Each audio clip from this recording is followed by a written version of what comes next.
The Christian in Complete Armor by William Gurnall. Ephesians chapter 6, verse 18. Chapter 12. Satan's endeavor to interrupt in prayer by wandering thoughts, and his design both against God and the saint therein.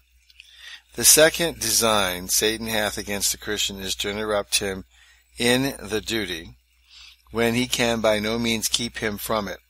It is hard to steal prayer, and the devil not know what thou art going about. He watches thy motions, and is at thy heels wherever thou goest.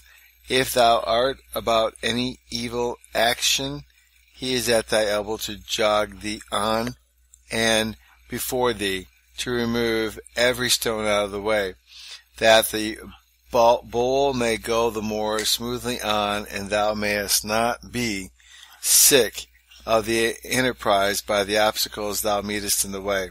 Ahab had but a plot hatching in his thoughts of going up to Ramoth Gilead, and presently Satan hath knights in the post, whom he sends to bid him go up and prosper.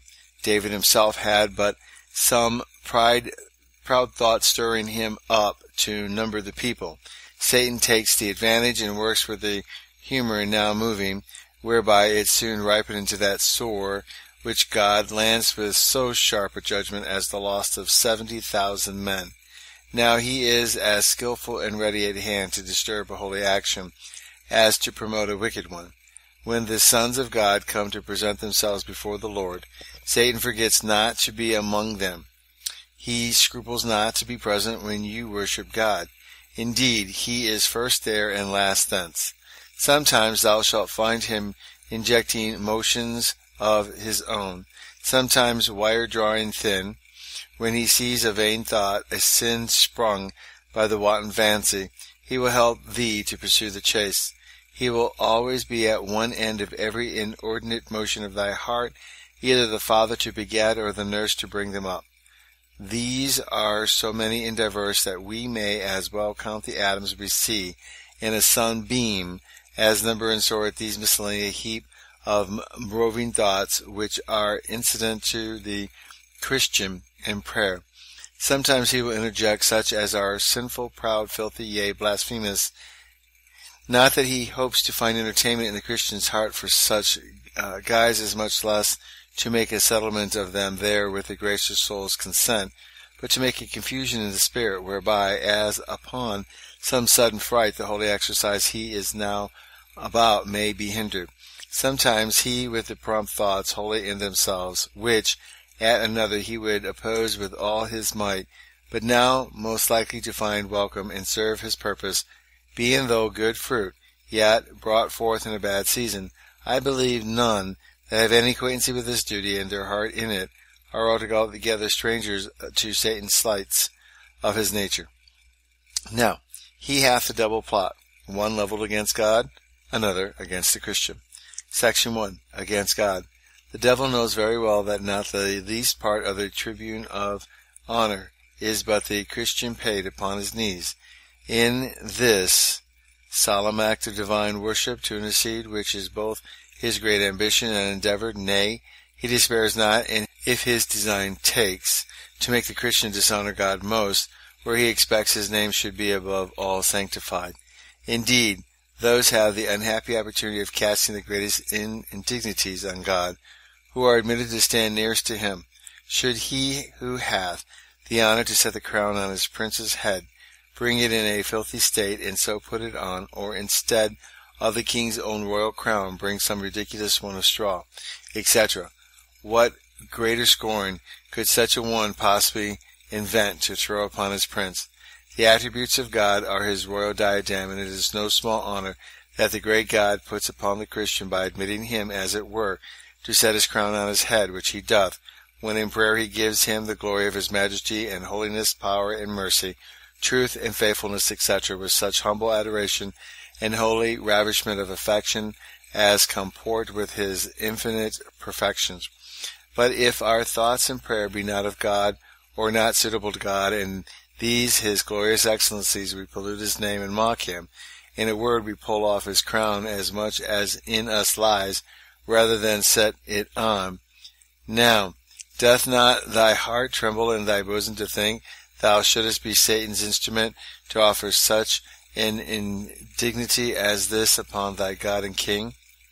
Thou art of his saints, the temple of the Holy Ghost, and prayer is a spiritual sacrifice, which from the altar of the humble heart thou art to offer. Wilt thou now suffer Satan to sit in this temple of God, and exalt himself there by any vain, much less vile, thoughts above God himself, whom thou art worshipping? Suppose, while a prince is at dinner, a company of impudent ruffians should rush into the room through the negligence of his servants, and they should throw the dishes this way and that way. Would not these servants deserve a severe rebuke for not guarding the door? Ordinances of worship are God's table. The sacrifices under the law are called God's foot. When the Satan is praying, the kingdom of heaven sits at his table. Canticles 1:12. The dishes served up are the graces of his Spirit in the saint. And now wandering thoughts come in and turn the table as it were upside down. They spill the spikenard, which thou shouldest pour forth. How ill may thy God take it, that thou lookest no better to the door of thy heart. Section 2. His spite is at thee, Christian. First, if he can get thee to sport with these, or sluggishly yield to them without making any vigorous resistance, that prayer, he knows, will neither do him hurt nor thee good. Dost thou think God will welcome that prayer to heaven, which hath not thy heart to bear it company? And how can thy heart go with it, when thou hast sent it another way? If it were a vain thing to expect that ship should make a prosperous voyage, which is set adrift, to be carried whither every wave it meets will drive it, without any plot to steer it to a certain haven, or such a one that hath no skill or care to hold the helm with a steady hand, such are the prayers that come from a roving heart. Will God hear thee when thou mockest him? And if this be not to mock him, what is? Like children that give a knock at the door, and then run away to their play again, thus thou raisest thy voice to God, and when thou art gone in thy roving thoughts to hold converse with the world, or worse, is not this trifling with God? Thus the holy man complains of himself, how injurious and unworthy of God his carriage was in prayer. I would have God, saith he, hear that prayer, which I do not, when I put it up. I would have God's ears attentive to me, when I neither mind God nor myself when I pray. Secondly, Satan disturbs thee in praying, that he may make thee weary of praying.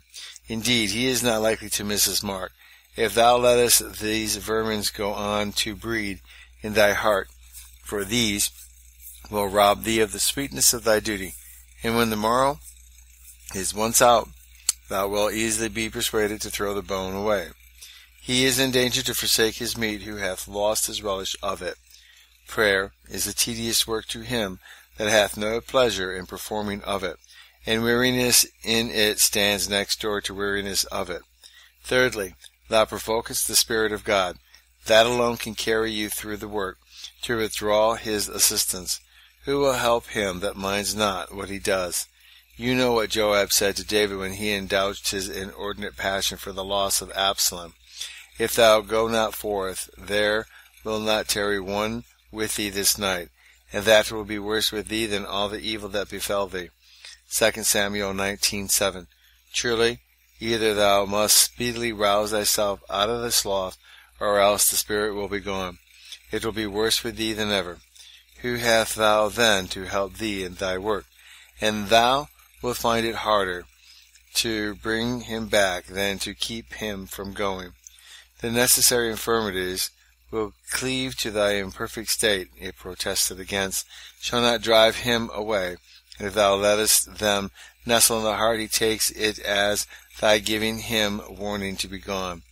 An affront done to an ambassador by the baser sort of people, and walks in the street, while residents in the foreign state may be passed over, with one when shall find discontentance from the prince, it then makes a brood.